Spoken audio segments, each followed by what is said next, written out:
नमस्कार। अक्सर इन्वेस्टमेंट की दुनिया में हम एक ऐसे रास्ते की तलाश में रहते हैं जो ना तो इतना सेफ और बोरिंग हो और ना ही इतना ज़्यादा रिस्की और डरावना। तो आज की इस बातचीत में हम ठीक इसी बैलेंस को ढूंढने का फॉर्मूला समझने वाले हैं। देखिए, ज्यादातर इन्वेस्टर्स ना इसी कंफ्यूजन में फंसे रहते हैं।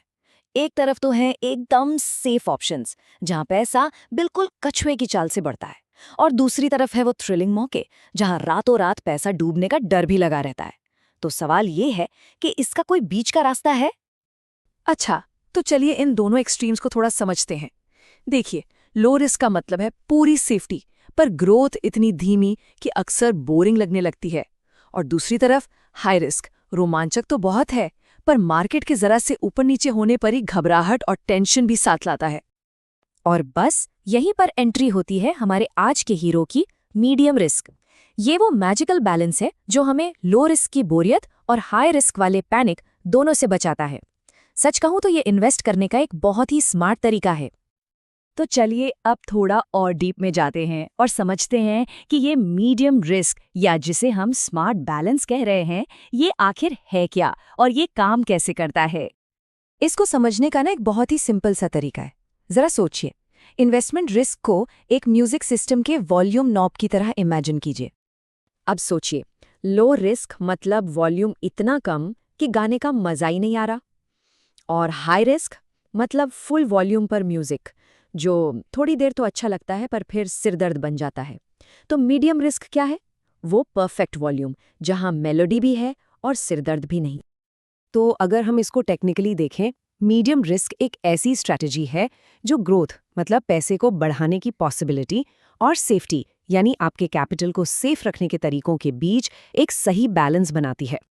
ठीक है, अब जब हम ये समझ गए हैं कि मीडियम रिस्क क्या है, तो अगला सवाल ये आता है कि भाई इसे अपनी इन्वेस्टमेंट जर्नी में अप्लाई कैसे करें। तो चलिए अब सीधे इसके फॉर्मूले के मेन कंपोनेंट्स पर चलते हैं। देखिए, इस फॉर्मूले के 4 मेन पिलर्स हैं। पहला, टाइम होराइजन, यानी कितने समय के लिए इन्वेस्ट करना है। दूसरा, एसेट एलोकेशन, मतलब पैसा कहाँ कहाँ लगाना है। तीसरा, डिप्लॉयमेंट या निवेश का तरीका। और आखिर में मॉनिटरिंग, यानी उसकी सही निगरानी। तो सबसे पहले बात करते हैं टाइम की। मीडियम रिस्क स्ट्रैटेजीज के लिए ना 3 से 7 साल का टाइम फ्रेम सबसे बेस्ट माना जाता है। ये एक स्वीट स्पॉट है। इससे कम समय में रिस्क बढ़ जाता है, और अगर गोल बहुत लंबा है, मान लीजिए 7-10 साल से भी ज्यादा, तो फिर शायद हाई रिस्क स्ट्रैटेजी के बारे में भी सोचा जा सकता है। अब जो अगली जरूरी चीज है वो है एसेट एलोकेशन। एक सैंपल देखते हैं। देखिए, 40% लार्ज कैप इक्विटी में, मतलब देश की सबसे बड़ी और स्टेबल कंपनियों में। 20% मिड और स्मॉल कैप में, ये वो कंपनियां हैं जिनमें तेजी से बढ़ने का पोटेंशियल ज्यादा होता है। फिर 20% बैलेंस्ड फंड्स में, एक बैलेंस के लिए। और बाकी 20% डेट में, जैसे एफडी या बॉन्ड्स, जो पोर्टफोलियो को एक मजबूत सेफ्टी देते हैं। और आखिरी 2 कंपोनेंट्स हैं डिप्लॉयमेंट और मॉनिटरिंग। देखिए, रेगुलर इन्वेस्टिंग के लिए एसआईपी सबसे अच्छा तरीका है। एक मुश्त यानी लमसम तभी डालें जब कोई अच्छी अपॉर्चुनिटी दिखे। और हाँ, हर साल पोर्टफोलियो को रीबैलेंस करना बहुत जरूरी है। मतलब अपने इन्वेस्टमेंट को वापस ओरिजिनल प्लान के हिसाब से एडजस्ट करना, ताकि रिस्क कंट्रोल में रहे। और हर 6 से 12 महीने में एक बार रिव्यू जरूर करें। ओके, थ्योरी तो काफी हो गई। अब देखते हैं कि ये फॉर्मूला असल जिंदगी में एक रियल गोल के लिए कैसे काम करता है। मान लेते हैं कि एक गोल है, अगले 5 साल में 20 लाख रुपए जमा करने हैं। अब इस गोल को अचीव करने के लिए 5 साल के टाइम फ्रेम में जो मीडियम रिस्क वाला पोर्टफोलियो हमने डिस्कस किया था, उसमें करीब करीब 40,000 रुपए की मंथली एसआईपी करनी होगी। ये एक सॉलिड प्रैक्टिकल प्लान है। और इस फॉर्मूले का असली मैजिक यहीं दिखता है। जब मार्केट गिरता है ना, तो पोर्टफोलियो का जो डेट और हाइब्रिड वाला हिस्सा है, वो उसे ज्यादा गिरने से बचाता है, एक कुशन की तरह काम करता है। और जब मार्केट ऊपर जाता है, तो इक्विटी वाला पोर्शन ग्रोथ को तेजी से मल्टीप्लाई कर देता है। फॉर्मूला तो हमने समझ लिया, पर इसे कामयाब बनाने के लिए जो सबसे जरूरी चीज है वो है डिसिप्लिन, एक इन्वेस्टर का अनुशासन। चलिए इस पर बात करते हैं। अक्सर कुछ कॉमन गलतियां हो जाती हैं, जैसे ज्यादा रिटर्न के चक्कर में मिड और स्मॉल कैप में जरूरत से ज्यादा पैसा लगा देना, या फिर डेट वाले हिस्से को पूरी तरह इग्नोर कर देना। एक और बहुत बड़ी गलती है रोज रोज एनएवी चेक करना। इससे सिर्फ घबराहट होती है और गलत फैसले लिए जा सकते हैं। और हाँ, रीबैलेंस करना भूलना तो बिल्कुल नहीं है।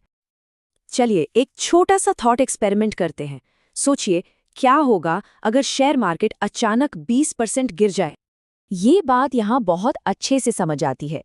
देखिए, जो इन्वेस्टर 100% इक्विटी में था, उसे बहुत भारी नुकसान होगा और हो सकता है वो पैनिक में आकर सब बेच दे। लेकिन जो मीडियम रिस्क वाला इन्वेस्टर है, जिसके पास 40% डेट का कुशन है, उसे नुकसान तो होगा पर कम, और वो मार्केट में टिका रहेगा, जिससे उसकी रिकवरी भी तेज होगी। तो यहाँ सबसे बड़ी सीख क्या है? स्मार्ट इन्वेस्टर्स मार्केट के रिटर्न के पीछे नहीं भागते। उनका फोकस होता है अपने बिहेवियर और सही एसेट एलोकेशन पर। लॉन्ग टर्म में सक्सेस का यही असली सीक्रेट है। तो आज की पूरी बातचीत के की टेकअवेज क्या है? याद रखिए, ग्रोथ प्लस सेफ्टी का बैलेंस ही मीडियम रिस्क है। टाइम होराइजन रखिए 3 से 7 साल का। अपने एलोकेशन को डाइवर्सिफाई कीजिए। एसआईपी और रीबैलेंसिंग का डिसिप्लिन मेंटेन कीजिए। और सबसे जरूरी, रोज रोज के मार्केट के शोर को इग्नोर कीजिए। अनुशासन एक्साइटमेंट से ज्यादा जरूरी है। और आखिर में बस एक बात याद रखिए, एक मीडियम रिस्क पोर्टफोलियो पैसा स्ट्रेस फ्री ग्रो करने का सबसे बेहतरीन और आजमाया हुआ फॉर्मूला है।